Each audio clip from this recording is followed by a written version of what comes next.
어제 국민권익위원회가 김건희 여사에게 면죄부를 주었습니다. 청탁금지법상 공직자 배우자에 대한 제재 규정이 없어서 사건을 종결한다고 했습니다. 온 국민이 명품백 수수 현장을 똑똑히 지켜봤지만 처벌 조항이 없다면서 면책했습니다. 그렇다면 앞으로 공직자의 배우자 누구나 대놓고 명품을 받아도 죄다 봐줄 작정이란 말입니까? 청탁금지법 제8조 4항은 공직자의 배우자가 1회 100만 원 이상 금품을 받는 것을 금지하고 있습니다. 김건희 여사가 수백만 원에 달하는 명품백을 받은 것은 실정법을 명백하게 위반한 것입니다.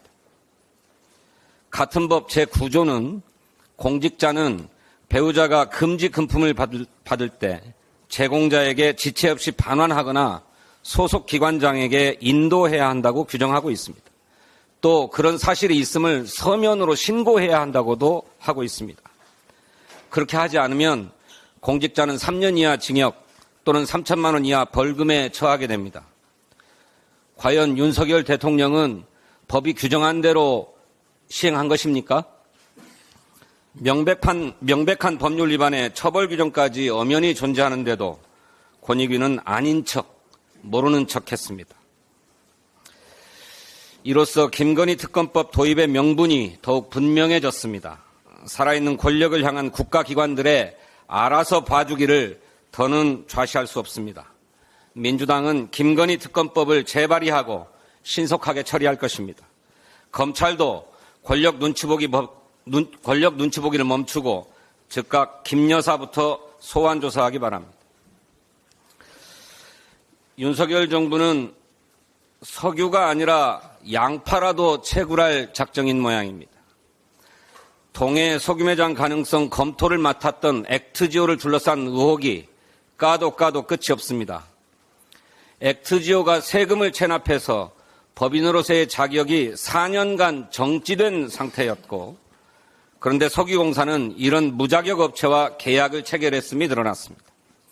어제 보도에 따르면 액트지오가 이른바 개인이 절세를 위해서 만든 페이퍼 컴퍼니다라고 하는 의혹까지 불거졌습니다.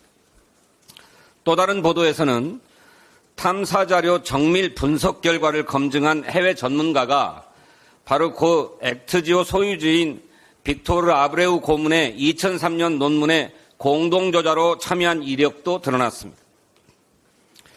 국민의 의혹이 점점 커지자 산업자원부는 공개되었던 자료마저 비공개로 전환하면서 실체를 감추려 하고 있습니다. 국회의원의 자료 제출 요구도 거부하고 있습니다. 정부가 이렇게 자료를 숨기고 자료 제출을 거부한다는 것 자체가 의혹을 인정하는 꼴 아닙니까? 시추 작업에만 5천억 원 이상의 천문학적인 자금이 들어간다고 합니다. 민주당은 산자위를 중심으로 제기된 의혹에 대해서 철저하게 검증할 것입니다. 의혹에 대한 규명 없이 시추 예산을 늘려줄 수는 없습니다. 자료가 없으면 예산도 없다. 이 점을 정부는 명심하시기 바랍니다. 민주당은 방송 정상화 3+1 4개의 법을 당론으로 추진하겠습니다. 방송 3법은 공영방송이 정치 권력의 간섭이나 외압으로부터 벗어나 국민의 입장에서 자유롭게 취재하고 방송할 수 있도록 하기 위한 법입니다. 방송사의 이사회를 전문성, 지역성 및 사회 각 분야의 대표성을 갖는 이사로 구성하고 사장 선출 방식을 보다 민주적이고 투명하게 하는 내용을 담고 있습니다. 또 하나 추가된 방송통신위원회 설치법은 현 방통위의 2인 체제와 같은 비민주적 운영을 방지하고 합의제 운영을 실질적으로 담보하기 위한 법입니다. 어떤 정치 권력도 공영방송을 장악해서 편파, 왜곡 보도로 국민의 알 권리와 언론 자유를 침해하는 악습을 이제는 완전히 뿌리 뽑겠습니다. 윤석열 대통령과 국민의힘도 공영방송이 국민의 품으로 돌아갈 수 있도록 방송정상화법 처리에 협조해 주길 바랍니다. 이번에야말로 정치 권력에 의한 공영방송 장악을 영구히 금지할 수 있도록 합시다. 정권이 바뀔 때마다 언론의 지배구조가 뿌리째 흔들리는 악습을 이제는 더 이상 되풀이하지 맙시다. 협조해 주십시오. 감사합니다.